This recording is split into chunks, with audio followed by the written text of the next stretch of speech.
Good morning, Tampa Bay. Good morning, nation. Everybody except Colorado Avalanche fans. Good morning. I hope everybody's having a great day. Uh Friday, Channelside Sports in the morning. I am Danny. You know, we will have Henry Yoho of Bolts by the Bay joining us in just a couple of minutes as we preview the crucial must-win Game 5 for our Tampa Bay Lightning if we wish to continue this series and continue to watch Tampa Bay Lightning hockey for the season. Paolo Banchero went number 1 overall to the Orlando Magic. Got some big shoes to fill with the number 1 overall pick in Orlando Magic history. Tampa Bay Rays look to get right against the Pittsburgh Pirates in a series. Couldn't come at a better time with all of the uncertainty that this team currently has. And of course, we've got some Tampa Bay Buccaneers off-season notes and some fan questions and the free agent veteran tight end conversation we started yesterday. Over 10,000 of you have responded to that already, which is kind of insane. But there's no better way to start the show than, of course, bringing in Henry Yoho, managing editor of Bolts by the Bay, per usual. Good morning, sir. Hey, good morning. Thanks as always.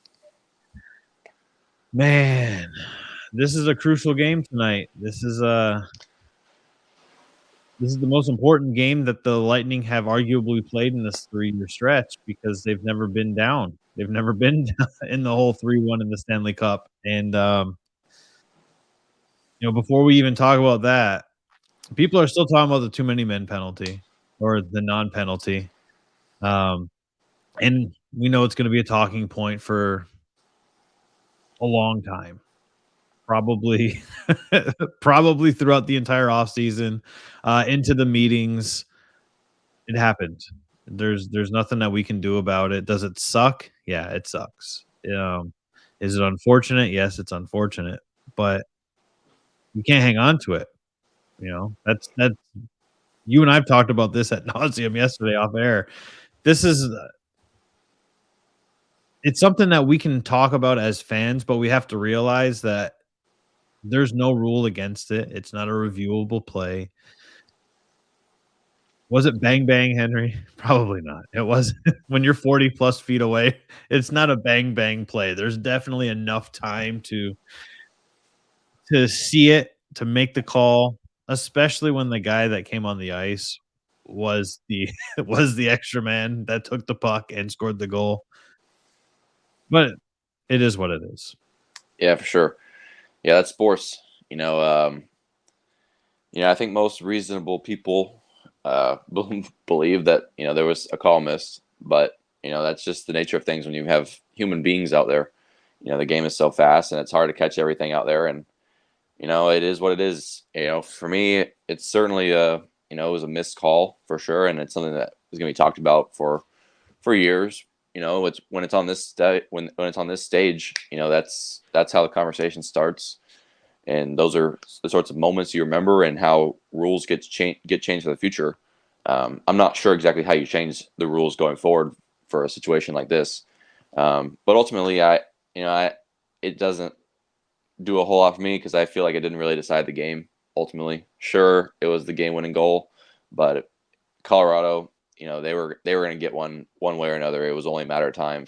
So it's hard for me to hang on to that like many are, because for me it didn't really decide the game, despite being the game-winning goal.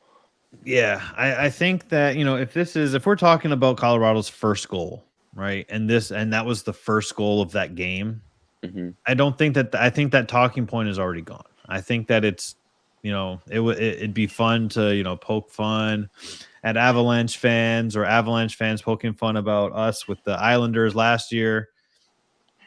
But being that it was the overtime goal, it was the game deciding goal, it was ultimately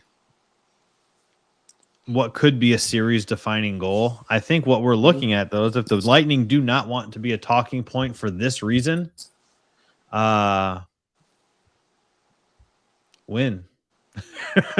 It's as simple as that. Win the series, because otherwise you're going to be a talking point for years to come. because it will largely be something that the league looks at. I know you said you don't know like how you would fix it.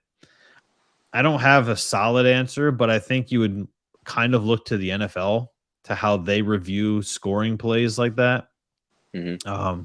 And I'm not saying do it in every series, but maybe when it's in the Stanley Cup final, review goals or give coaches the ability to challenge plays, because you're on the biggest stage and you're going for the, arguably the most coveted prize in all of sports, really, in the Stanley Cup. So there shouldn't be or officiating grievances that are that potent that could affect an entire series, or it can go right back to everything we were taught playing sports as kids and going through high school and college. Don't let the game be close enough that the referees can affect it. Sure. Yeah, no, I agree. I thought about this and I have no idea what a good answer for this would be.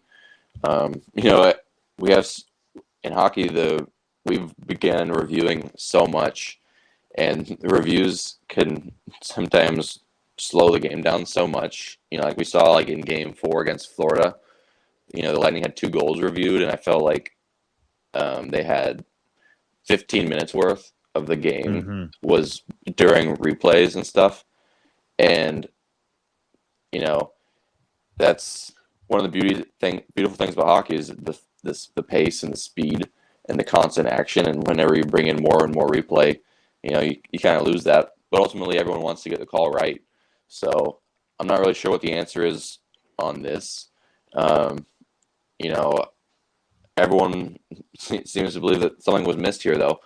And I'm not exactly sure what this sort of answer would be for this, because when it's on the biggest stage and it's the one game in the league, then all eyeballs are on it and everyone's going to notice it. So it's going to be talked about for a while. But ultimately, I'm not sure what sort of answer there is at the moment for something like this. That's kind of somewhat of a judgment call. I'm not sure exactly how you. I'm not sure what the answer is. Right, and obviously because we're on the losing side of it as Lightning fans, I guess it hits a little different. But if you look at it objectively, like you said, we don't want everything to be reviewable, because then we're talking about 3 20-minute periods, 2 intermissions, and possibly an extra 30 minutes of reviews. And it's just, those are things that you don't want, because then the game's just going to drag.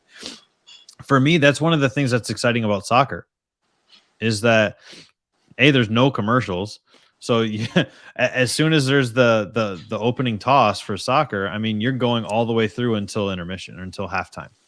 Mm-hmm. And hockey is as closely resembled to that in terms of game speed. Whereas, the final 2 minutes of an NBA game, of an important NBA game, are probably going to drag out about 20, 25 minutes.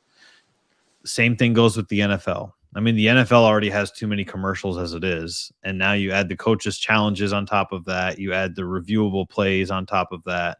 And then we're talking about all of this extra time added to the game, and we don't want hockey games to speed up or to slow down, but there's definitely something that needs to be done, at least, like I said, from a Stanley Cup final perspective, to where when you're playing for the cup, we should be leaving less room for human error, because it's called human error. Unless we just want to keep that element there altogether, because that's how it's been forever. Yeah. Yeah, no, I agree. I think that there is somewhat of a beauty of the human error. Everyone makes mistakes, and there's moments like this, and Stanley Cup playoff history, and in the finals, I was thinking back, the missed hand pass back in the 2019 playoffs, I believe it was, that ended up deciding a second round series, sort of, between or I don't think it ended up deciding a series, but it could have been a series changer between St. Louis and San Jose in round 2. Brett Hull's skate in the crease in the 1999 Stanley Cup final. Those are individual moments that stand out forever. Mm-hmm. And that's unfortunately what gets the conversation started towards some sort of change. But ultimately, if you're going to have human beings, refereeing the game, mistakes are bound to happen at some point, and it's unfortunate whether it has to happen at this big of a stage or not. Yeah, I think obviously my wife threw out a comment there. She said she agrees. Even if the goal was taken back, it looks like Colorado was going to score again anyway. They had the advantage. They really did, and not the man advantage. They had the gas in the tank advantage. Theo says that Tampa will not go down easy. Hopefully, they can extend the series. And I mean, yeah, that's what we're here for. We're here for tonight.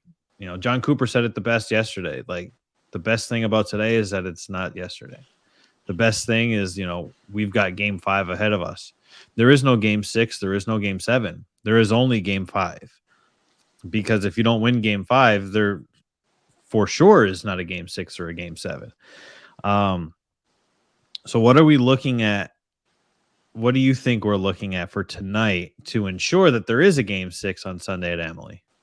Yeah, there's no tomorrow unless you win today. And, that's the situation at hand. And it's unfortunate that it's gotten to this point. The Lightning, they've had some good moments and some good stretches of the series, but ultimately Colorado's been the better team over the course of the 4 games. So, I think you can draw a lot of positives from the way the Lightning have played over those stretches, managing the puck well. I think it's the same stuff, as we've kind of talked about throughout the series of what they need to do. And, I think that they just need to, manage the puck better. I think they need to have some more sustained offensive pressure.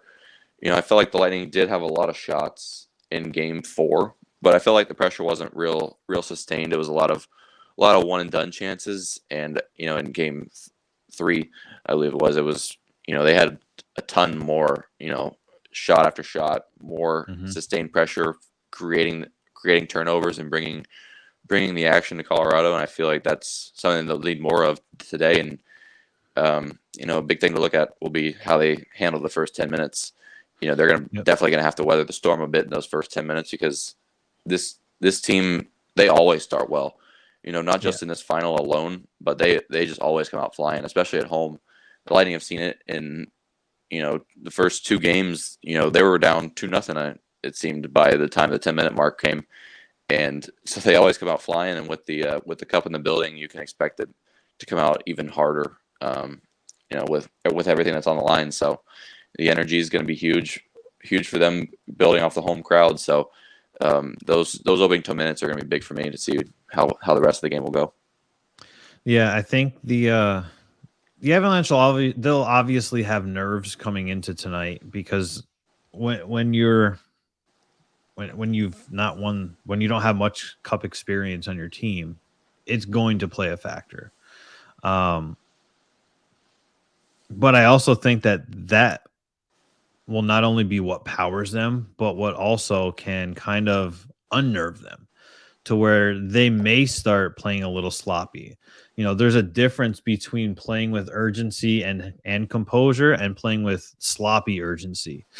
And I don't know if we won't see like a little bit of sloppy urgency from the Avalanche early on, as I would assume that they're going to just start firing off shots at Andrei Vasilevsky tonight. If the Lightning don't block the lanes, if they don't, do everything in their power to negate the speed advantage that the Avalanche have. We talked about this yesterday.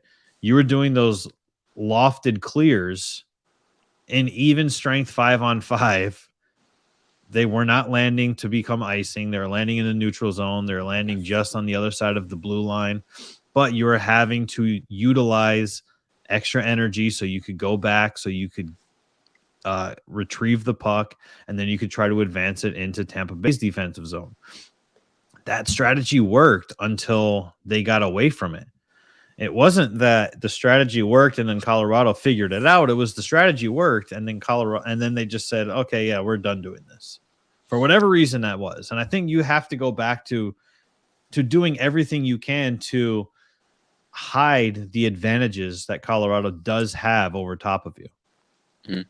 Yeah, certainly they have to do everything they can to disrupt, the constant barrage that they're going to be seeing over the course of some waves for these games. And of course, you expect that Colorado is going to come out with a ton of energy, and rightfully so. Considering what's on the line, and this is something new to pretty much everyone on their team. That that excitement's kind of tough to play with, and the Lightning are going to do everything they can to try to disrupt that. And I think that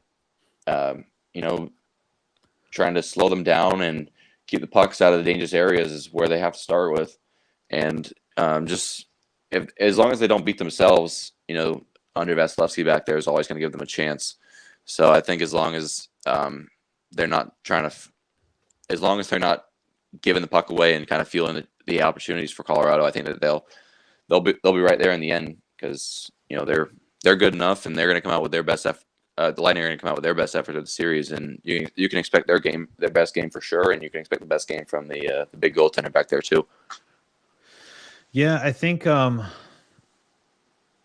if you're going to fire off 25, let's say you're going to fire off 25 shots on goal against Darcy Kemper or against Andrei Vasilevsky, and you pull 100 people that are not Avalanche or Lightning fans, I think 100 people are going to say, I'm going to take Andrei Vasilevsky over Darcy Kemper.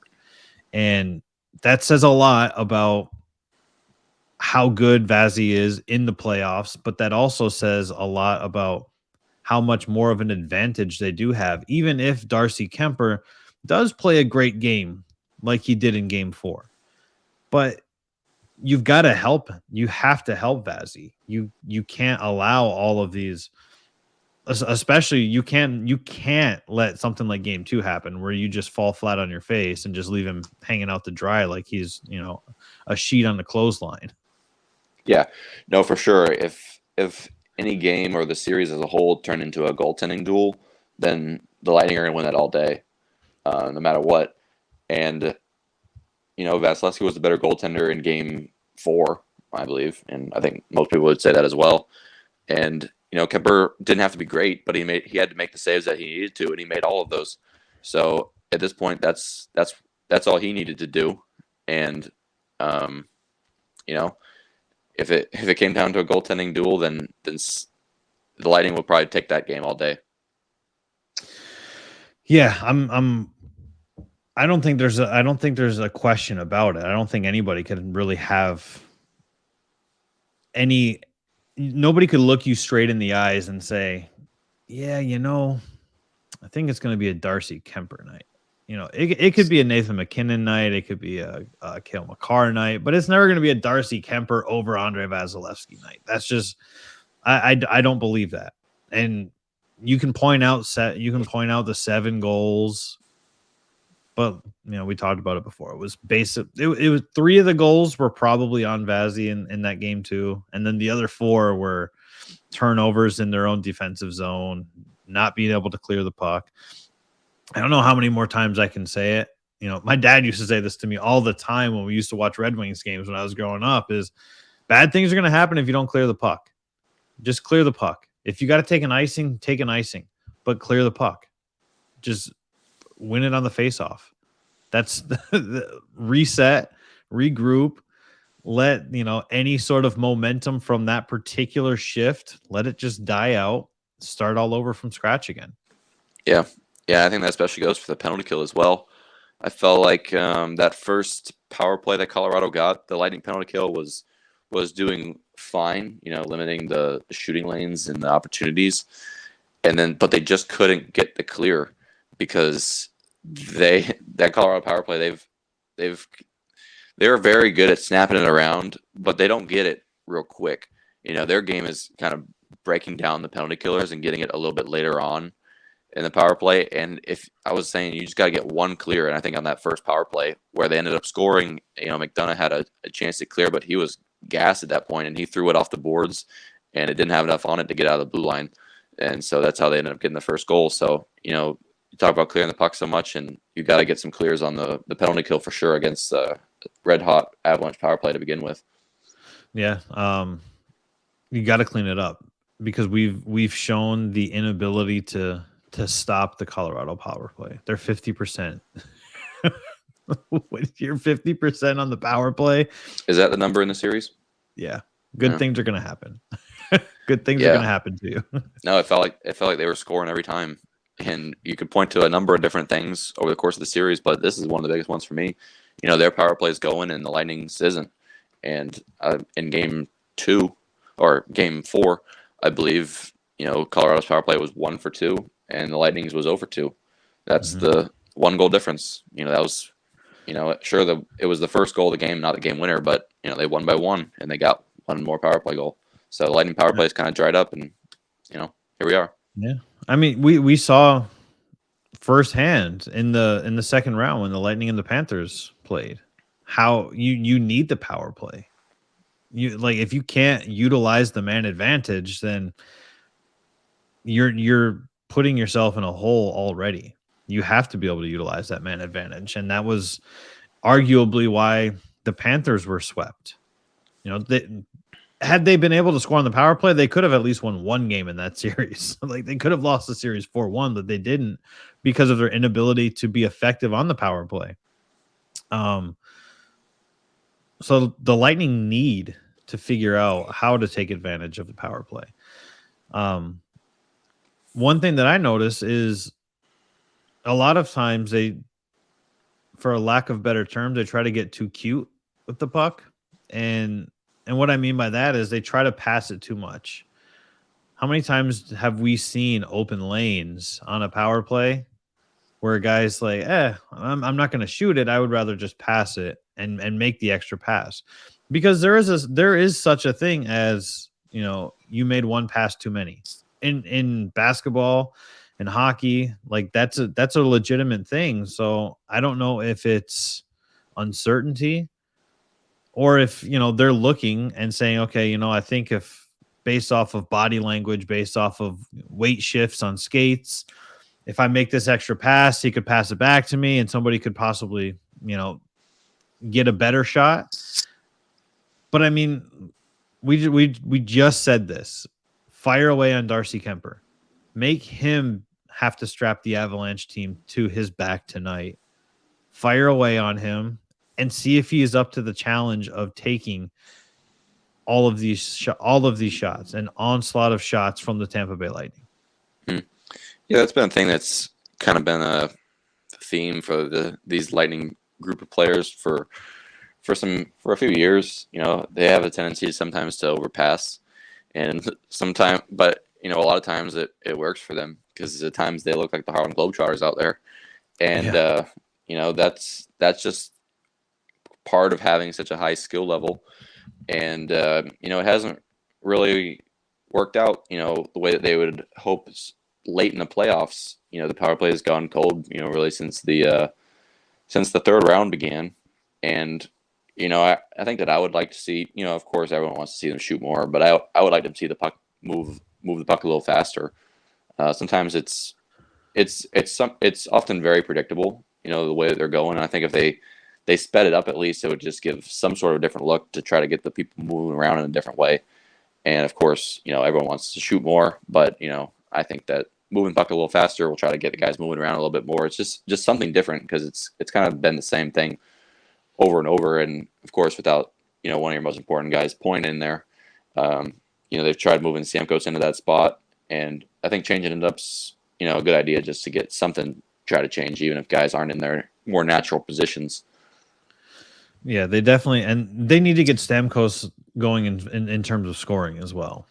I mean, he's taken on, obviously he is our team captain. He is the leader, but I mean, he's definitely led by example in terms of finishing off hits, in terms of blocks. I mean, how many times do you see Stamkos loading up, taking a block, falling down, shaking it off and getting back up? I mean, we've seen that time after time after time throughout not just the playoffs, but just this particular Stanley Cup through the 4 games. And they need to get him on the score. They need to get him scoring because good things happen when Stammer's scoring. I feel like in hockey, if your captain is scoring, that gives your team a different kind of energy than if let's say that Brandon Hagel gets a goal or let's say Killer finally gets on gets off his scoreless streak. That's gonna energize your team, of course, but I think that it still hits differently when it's your captain getting on the board. Yeah, for sure. It's been incredible the way that he's put his body on the line. These playoffs. Everyone goes back to round 2 where this shot blocking masterclass sort of began. It's crazy. When you got your captain being the one that's laying their body out there so much, that gets everybody going. But of course, his game is scoring goals, and everyone wants to see that too. And I think that if he's able to get one going for him, I think that would do a ton for the energy and the morale of everybody. That your captain's kind of bringing you through the fight, in the way that he did in Game 6 against the Rangers, when things were going wrong after going back tied again. He kind of put the team on his back, and he got that goal 21 seconds later. And whenever your captain's doing that, it gets everybody going, and then there's a reason to believe. And so Lightning, they need a reason to believe, with the tough task they have at hand tonight.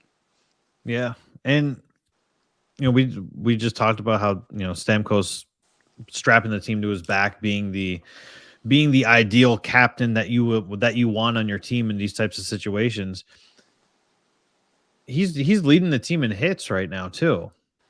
And that's just something that for me just shows even further how effective Steven Stamkos is for this team. But also they need to play physical as an entire unit. The entire team needs to play physical. We saw at the beginning in the first period of the last game, we saw what happens when you're playing physical. We saw what happens when they're blocking lanes and they're playing a sticky defense, and they are utilizing their brain versus their brawn, so to speak, in terms of how they're playing.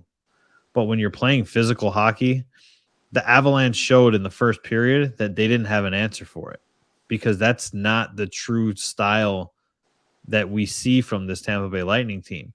So if you play a little bit out of the box and you start throwing harder checks, if you start kind of knocking them out of their lane, they didn't have an answer for that in the first period. That would lead me to believe that they would not have an answer for it again in this game, because it's just not something that you truly game plan for when you're going against this Tampa Bay Lightning team. Mm-hmm. Yeah, I think that's part of the identity of this team. Whenever they get going, they're throwing the body around, and I think that whenever they're playing more physical, that means that they have the puck more and they're getting it in deep and pressuring. I think that's where you see a lot of their physical play come into play, and it kind of just trickles down to everyone. It just kind of brings the energy, gets everybody going. Of course, they can't play into the home crowd tonight, but the physical play. If you see some of that, I think that means that they're in a good spot. With managing the puck and everything, and applying the pressure that they need, and try to just keep the play in the offensive zone, their offensive zone.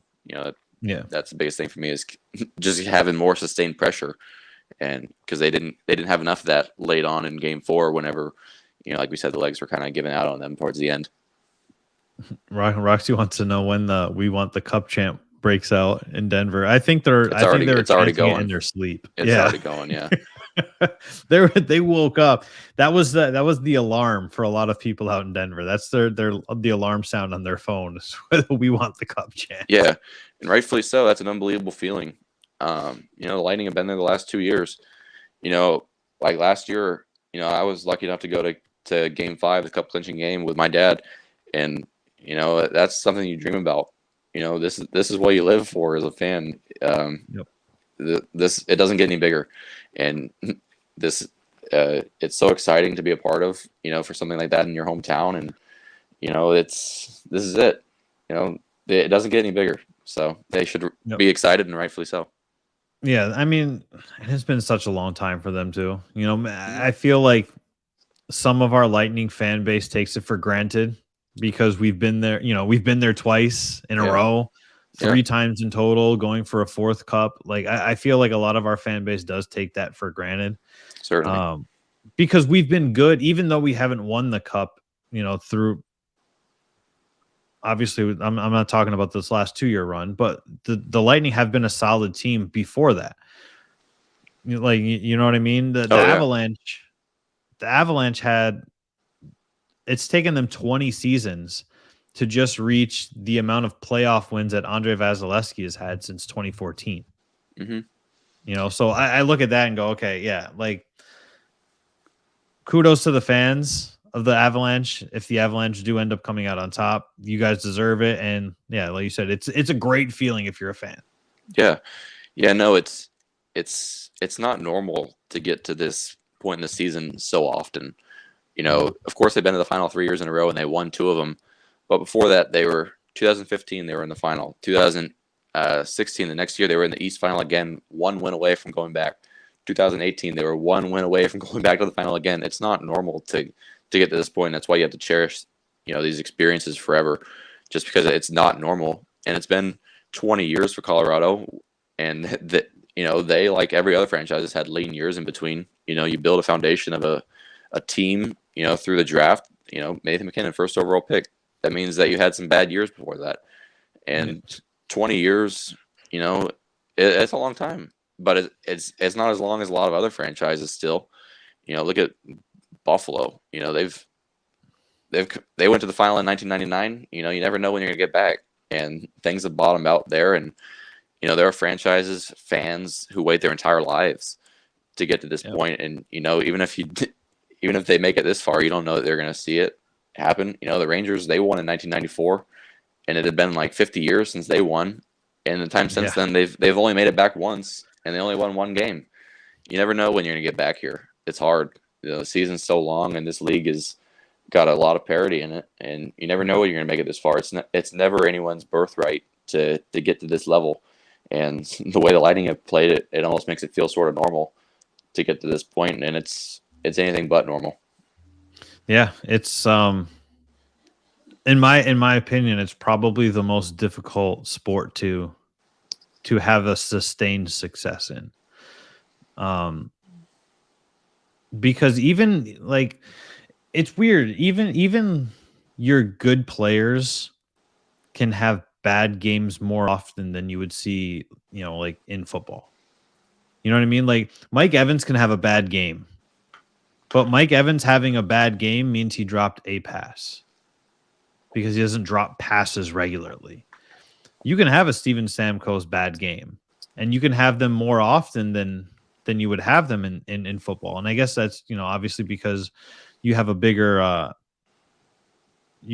period in terms of how many games that you're playing throughout the regular season. But yeah, the sustained success that this team has had over the years is just absolutely incredible. And it's something that, look, if they happen to go down tonight, obviously we won't be talking about it until Monday, whether they win or lose. We're not going to talk about, if they win, we're not going to be talking about we're not going to be talking about the next game either until Monday. So we'll have 2 games to talk about on Monday. Yeah, no, I thought about that too. If there's somehow they're still playing, then something crazy will have happened for sure. Yeah, I mean, who knows? It's just it's exciting, and like we talked about yesterday, as hockey fans, at the root of it, we're hockey fans. Our team happens to be the Tampa Bay Lightning. I just don't want hockey to end, man, especially right now, because football doesn't start until September. Yeah, baseball is, the summer months for me in baseball are not fun. That's where you see a lot of like rotation changes, plug and plays, and substitution. Like that to me is not fun. Like there's no NBA going on. The draft was last night. NBA didn't start until October. NBA didn't start until the NBA doesn't start until hockey starts again. Yep. Like I just don't want hockey to end at all. Yeah, we're hanging on by a thread, and I think most people would like to see this go another game at least. Just to have something more to watch. So, I'm hopeful, and I'm sure that there's a lot of fans around the NHL that would like to see just a little bit more. There are pretty much every analyst. I scoured high and low on this, and pretty much every analyst and every national media outlet is congratulating the Colorado Avalanche ahead of today's game. If I'd take everything that I know from covering the NFL for such a long time, when there's that much of a unanimous decision, it's usually wrong. If that means anything heading into tonight, that's usually... How many times do you see it where it'll be like a Sunday night football game and it'll be like the Cardinals versus the Lions, and they'll be like, oh, Cardinals by a landslide, and then the next day they're talking about what went wrong with the Cardinals, they lost. Like, you see that all the time. Mm-hmm. I'm leaning on that, Henry. I'm leaning hard on that. Okay, look, you all picked against the Lightning. And look, I know John Cooper said they want to move ahead. They don't want to focus on, what happened in overtime. But you got to use that a little bit. You got to use a little bit of that anger, a little bit of that annoyance when that first puck drops tonight on the opening faceoff, and you've got to come out firing and use that as a little bit of motivation. Do you not? Oh, for sure. I think that, John Cooper is speaking always, but especially the way he spoke after Game 4. He's a lawyer. He is very, very articulate with the way he speaks. He knows exactly what he's saying to try to send a message to his team, especially in this case. And he's kind of creating the us against them and the refs, us against the world for his team, just to try to get them to, to go to another level. If they got to beat Colorado and the refs, that's kind of what he's kind of creating. And, at this point in the season, you got to come up with something to rally around. And that's certainly something. And then as far as as the experts go, I believe that they have every reason to pick Colorado at this point.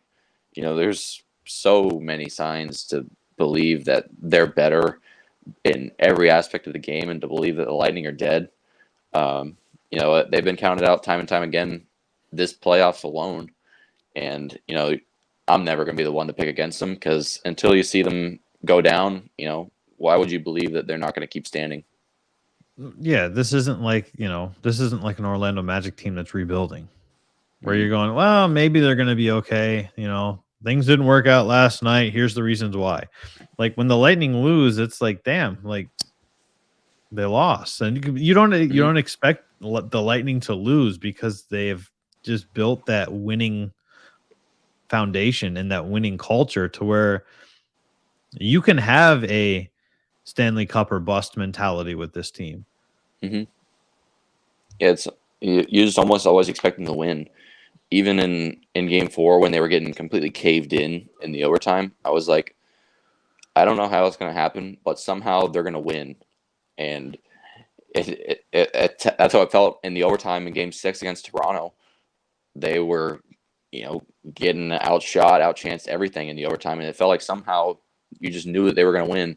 And they got Tampa'd in Game 6. The other team found a way to win, when it's usually the other way around. So they got the hole that they have now, and instead of being 2-2, it's 3-1. So it's a big swing whenever somehow that magic sort of starts to run out a bit.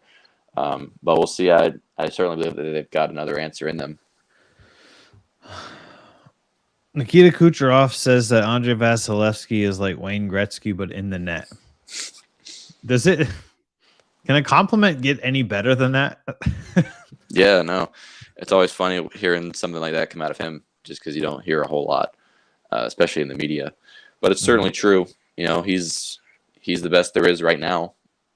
He's the greatest equalizer. No matter how much better another team might be than the Lightning, or how much better another team might be playing than the Lightning, they're always gonna have a chance because of him in net.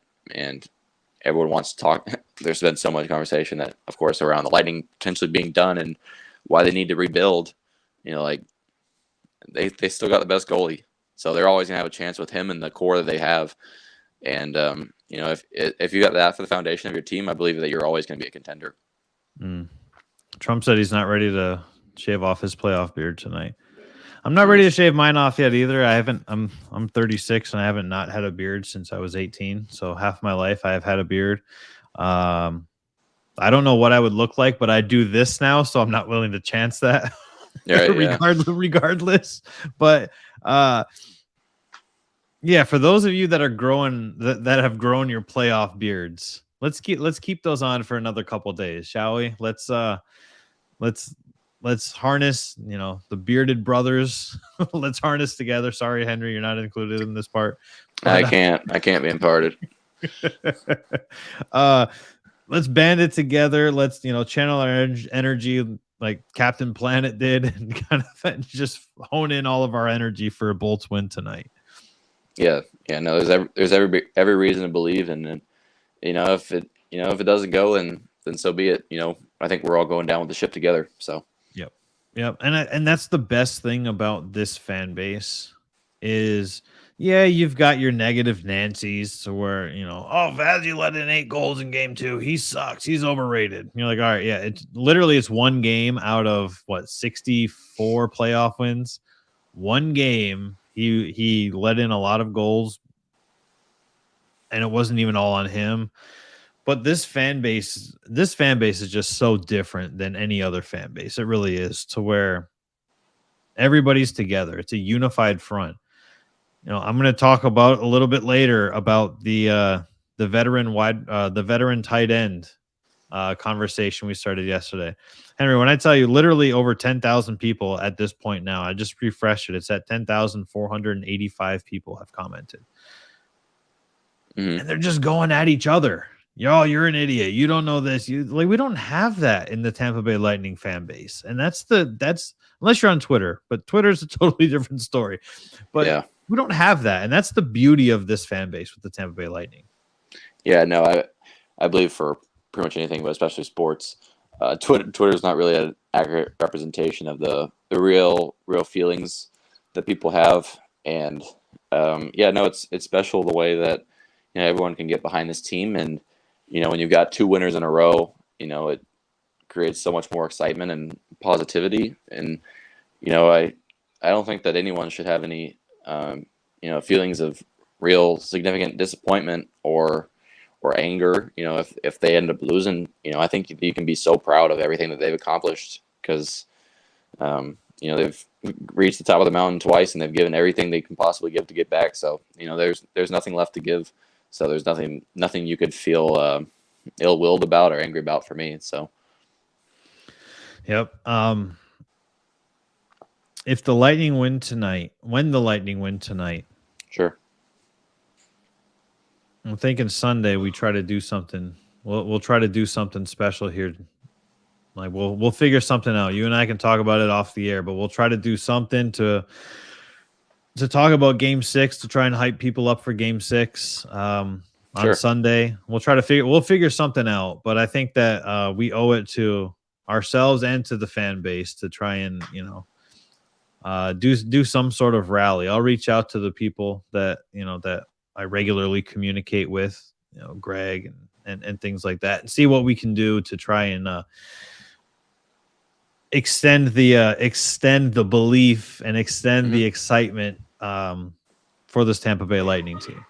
Yeah, certainly. If they find a way to win tonight, then all bets are off to me. Coming back home, but you can't do that unless you win tonight. So, if they're in that situation, then I think that would be a great plan. Just because it's the Stanley Cup final, it doesn't get any bigger than this if you're still playing.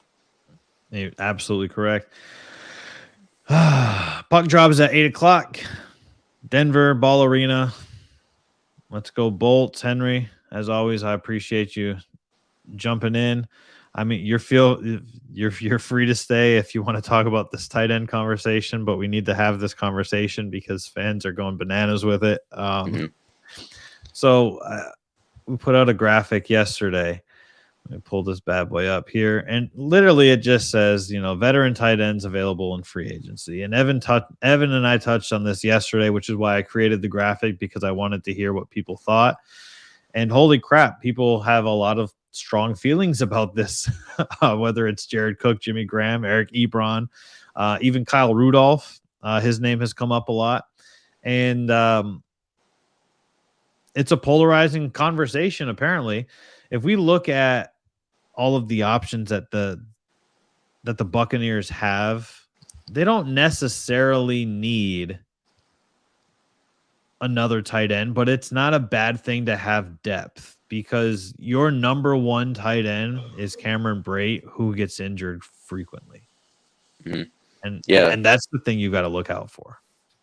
Yeah, for sure. You don't have that luxury of having a star anymore, but I could see why that conversation would be pretty polarizing, just because those guys are kind of just guys that are that are just always on a team, that they don't necessarily stand out in any way or another. And I feel like if you don't play like fantasy football or follow the league pretty closely, you might not even know who they are. That might be a reason that a lot of people have associations for good or bad with either one of those guys, for sure.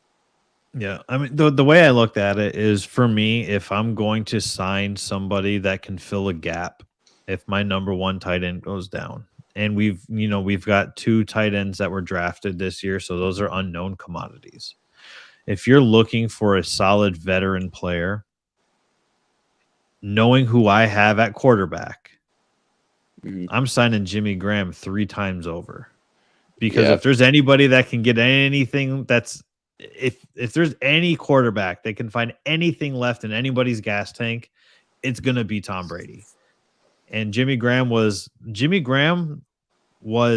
he led the league in touchdown receptions one year. He's had 5 straight 80+ reception seasons when he was in New Orleans. And I get it. He was a New Orleans Saint. People don't like New Orleans. But man, Jimmy Graham was elite at one point. And will he be elite again? No, Rob Gronkowski was elite at one point, and he was very good when he was in Tampa Bay. Why not look at somebody like a Jimmy Graham? See if I said this before. In football, I'm okay with one-time great players ring chasing at the end of their career if they haven't solidified and gotten a ring. I'm totally okay with that. Mm-hmm. But I think that they really need to add the depth at tight end. It's not it just fill the void, fill it for plan if Cameron Brate goes down with an injury. There's a reason why every position for the Buccaneers on offense, whether it's offensive line, of course, quarterback, wide receiver, I guess running back kind of got slighted as well, but running back and tight end are not even listed in the top 12 in terms of power rankings for the position for the Buccaneers. Everywhere else on the field is top 10 or better. Mm-hmm.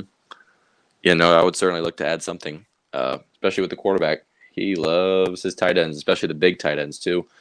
And, I think of those 3 guys, I would agree that probably Jimmy Graham is probably the most desirable to fit in the way that he can.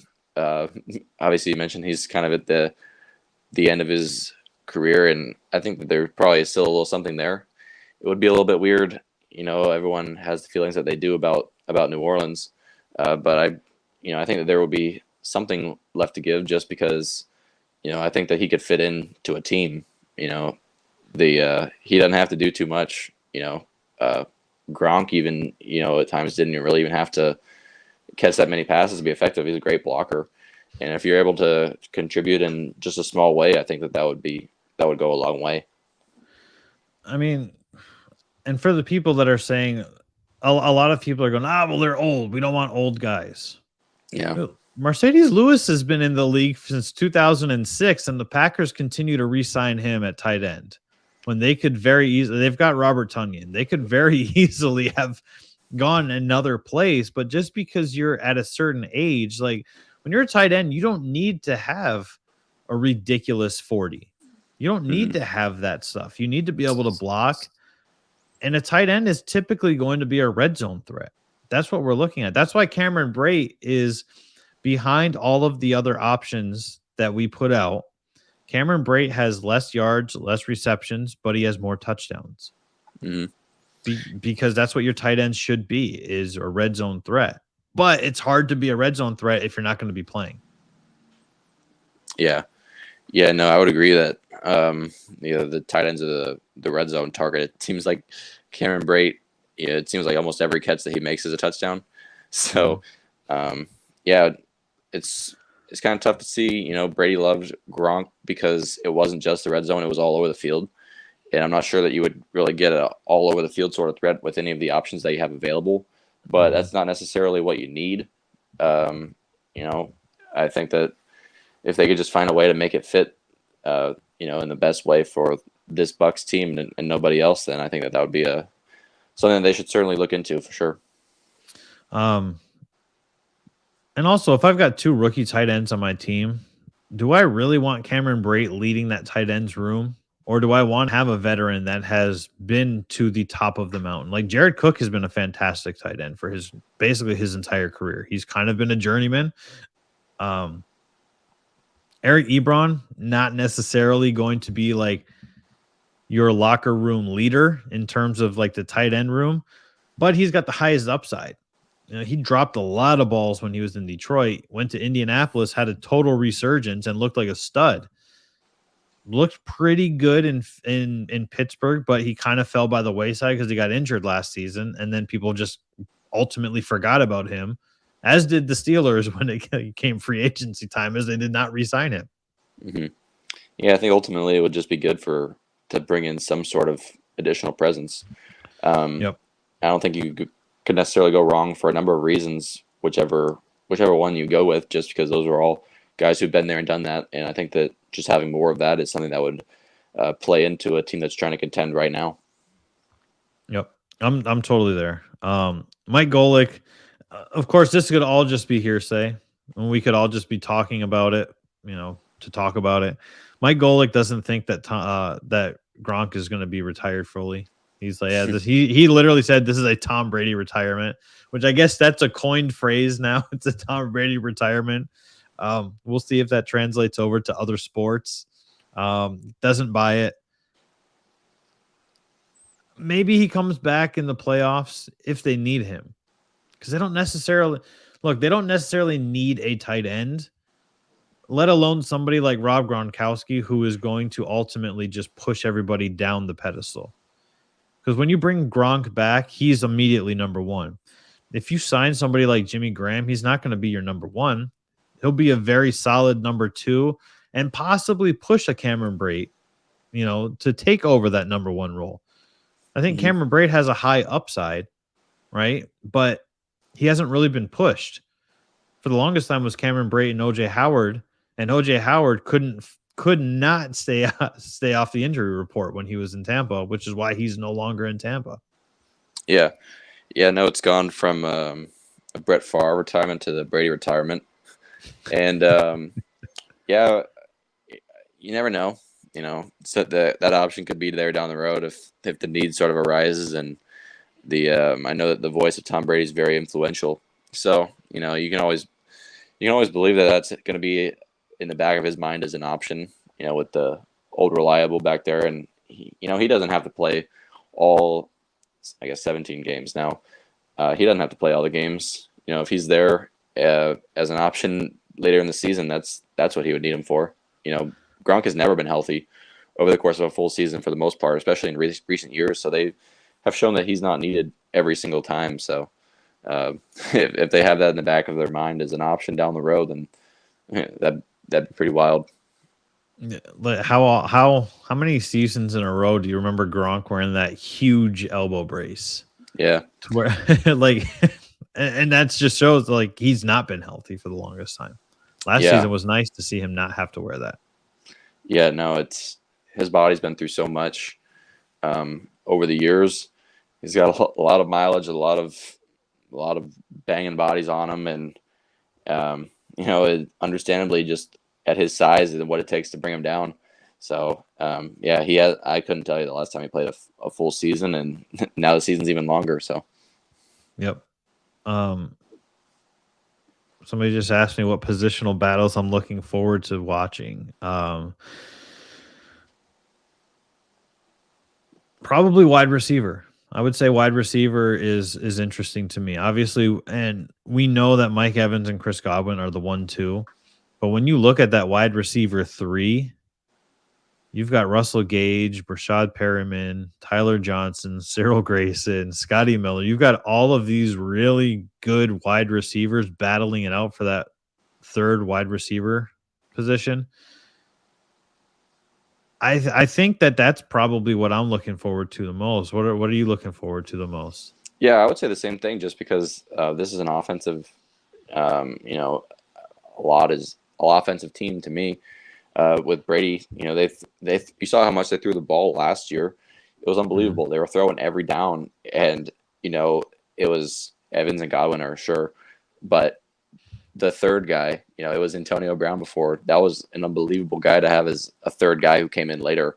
How crazy is it that Antonio Brown was your third wide receiver, by the way? Yeah, that's the craziest thing, and that was part of what made everyone such a threat. So it's finding out who that next guy is going to be huge because, of course, we saw last year the injuries piled up with Godwin missing time and Brown leaving. The depth wasn't there anymore. So who can step in to fill in that spot as the next guy is certainly a big question coming into this season. Yeah, Tom Brady led the league in passing attempts last season with 719. Justin Herbert was behind him in second place with 672. Yeah, they throw on every down, it felt like last year. So, yep. I mean, Leonard Fournette's a great pass catching back out of the backfield as well. I think he's going to see an uptick in work. I'm excited to see what Rachaad White looks like. Probably in preseason, we'll see a lot of him. But I'm excited to see how he translates to the NFL. He's saying all the right things. A lot of players, a lot of rookie players across sports don't always say all of the right things. They're like, yeah, I just want an opportunity. And he's like, no, I want to be the best. I'm coming for the throne. I didn't get drafted to this team to be a lackluster running back. I got drafted to a winning team because I want to be a winner. And that's why I'm here. And I like that. I like that mentality. I think when you have that winner's mentality, you're looking at things from the proper perspective, in my opinion. Yeah. I think that's just part of the culture coming into a team with the quarterback that you have. Everything's about the team, and if you get people coming in out of the draft that have that mentality, then I think that's very reflective of the culture and what you're trying to build as a team. That's what it's all about to me. Absolutely. I don't know if you watched the draft last night. Paolo Banchero went number 1 overall to our Orlando Magic. Welcome to Orlando.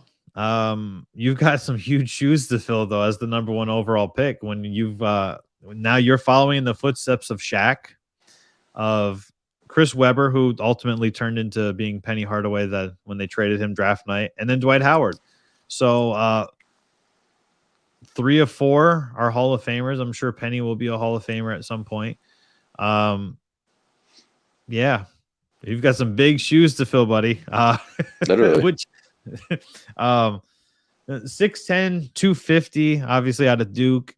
I'm looking at my notes because I watched some game film on him because he was not my ultimate choice for the Magic. I switched my choice actually yesterday morning to Chet Holmgren based off of his ability to stretch the floor, and the Orlando Magic just need shooting. But he can post up. He knows how to use his body. He's good with contact.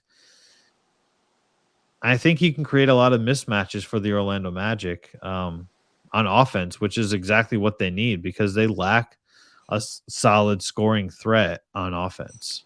Yeah, I think that's the name of the game now in the NBA is having these big athletic guys, 6'10" with the huge wingspan and the athleticism to play, outside and in. I think that's the name of the game now, and I think that's what they went out and got.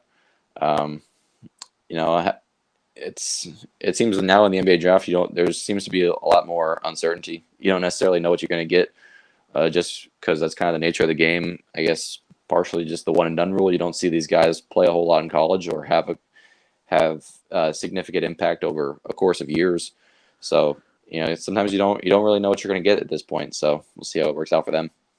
I think the NIL rule is going to help that in terms of people staying in college sports longer for better or for worse, no matter what you think about the rule, because I think it's a good rule. I think it's nice to have to where college players can make money off of their name. But I also am curious as to how that's going to affect things in the longevity of it.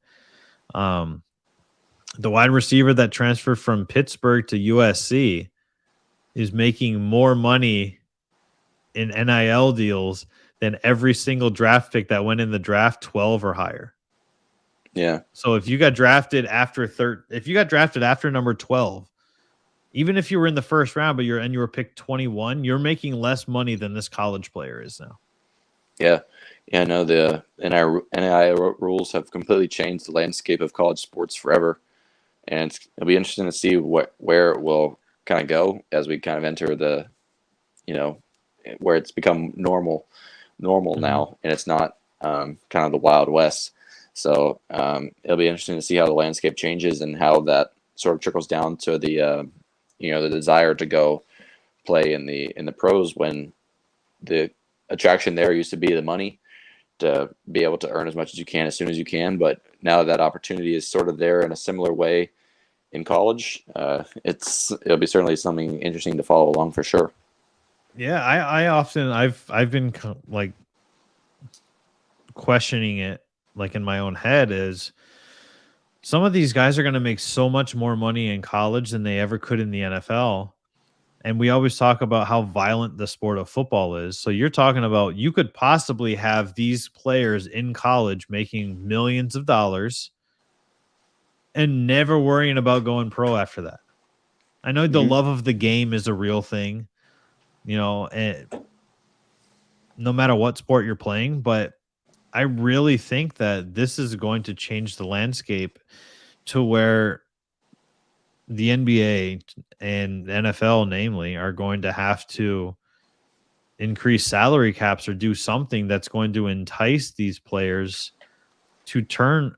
And I could just be completely wrong.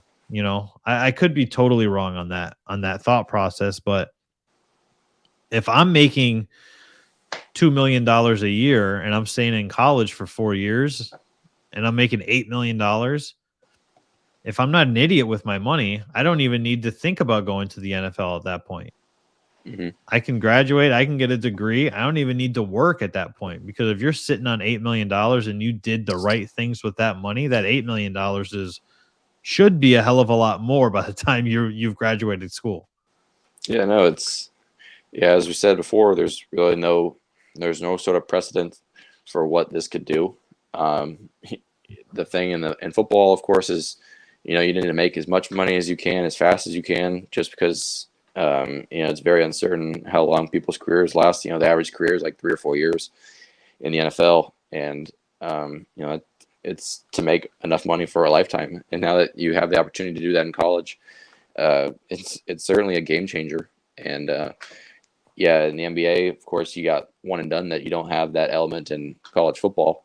So if it becomes more attractive to stay at Duke for another year, then that's certainly a very attractive option, instead of going to the bottom NBA team and making a good amount of money. But as you mentioned, it probably doesn't impact the top guys coming out, like the first 10, or even just the lottery picks. It might be the second wave of guys who have that sort of option at hand now. Yep. So we'll see. Obviously, this is the first year that this has legally gone on. We knew it was going on forever under the table. Kind of liked it that way, where people would just kind of like murmur about it, like, oh yeah, they're definitely paying. And then, the whole University of Miami booster thing came out, and that program hasn't even been the same since then. I don't know why they can't just start chucking money at people again to fix that to fix that football program. Like they were once an NFL factory down in Miami, and not so much anymore. I'll tell you what, though, the Florida Gators are definitely a secondary factory when it comes to cornerbacks and safeties going pro. They're definitely churning and burning players when it comes to the secondary. But I know we've ran along today. We didn't even touch on the Rays. We're talking about money. I'm going to say one thing about the Rays. Obviously, they're in a get right series, hopefully against the Pirates. We always talk about the Rays' lack of spending and their payroll being so low. There are 10 players in the NBA that make more money in one season than the entire Pittsburgh Pirates payroll. So it could always be worse, Rays fans. You could field an entire baseball team and pay them less than one player makes in one season in the NBA. So it could always be worse. Mm-hmm. Yeah, that's just the nature of this sport. And I guess you could say at least a positive for the Pirates is that they have a clear direction of where they think they're trying to take things, at least. So I guess that's one positive you could say about the situation that they find themselves in. Totally with you on that. Hopefully the Rays can get off the schneid. If we're looking again at the rest of the division, the Yankees have won 2. Toronto's won 1, Boston's won 4, Baltimore's won 2, Rays not as good. They have lost 2 in a row now. You don't want to be in the position that you're being in when you go into the summer. You got to figure it out if you're the Rays. I know injuries are there, but if you believe in your prospects, we know that the prospects haven't always panned out. We know that they're unknown commodities. And I tie a lot of parallels to this with NFL and like NFL draft picks, where the Rams found the formula to say, screw the draft. We're just going to build with winners. Do that with your prospects. The philosophy for the Tampa Bay Rays has been almost getting you there, but not getting you over the hump. Take some of these prospects that you're coveting, package them up, and start making big splash plays for some of these big name players. Get your World Series trophy, get your championship, bring it to Tampa, figure out the stadium situation, and now you have joined the Lightning, you have joined the Buccaneers, and you have created a winning culture. Yeah. Oh, Yeah, no, I figured it all out, Henry. Yeah, that's all the problem solved right there. But ultimately come back to, this is their time to win. So whatever that answer is, you believe that they're in their window right now. Yep, 100% with you. That's going to do it for us today on this Friday edition of Channelside in the Morning. I appreciate you, Henry, jumping on here and staying with me for the duration, not only just talking about Bolts, but it's always good conversation, especially Bolts, but when we venture out and we talk about some of the other sports here as well. So I appreciate you joining. Puck drop for the Bolts. Game 5 is tonight at 8 p.m. Make sure you tune in. Make sure you follow Henry and Channelside and Bolts by the Bay. Follow everybody everywhere. But if you're watching us on YouTube, I appreciate everybody who has joined in the conversation. Please subscribe to our YouTube channel. Set the notifications so you can be notified every morning, Monday through Friday at 8 a.m. if you are forgetful like I am. There's been some mornings where I'll look at the clock and be like, it's 7:50. I go on in 10 minutes. Yeah, that's the everyday grind. That's right. Absolutely. Henry, I appreciate it. Everybody have a great weekend. Hopefully we will be talking about 2 games on Monday, I apologize. And go Bolts.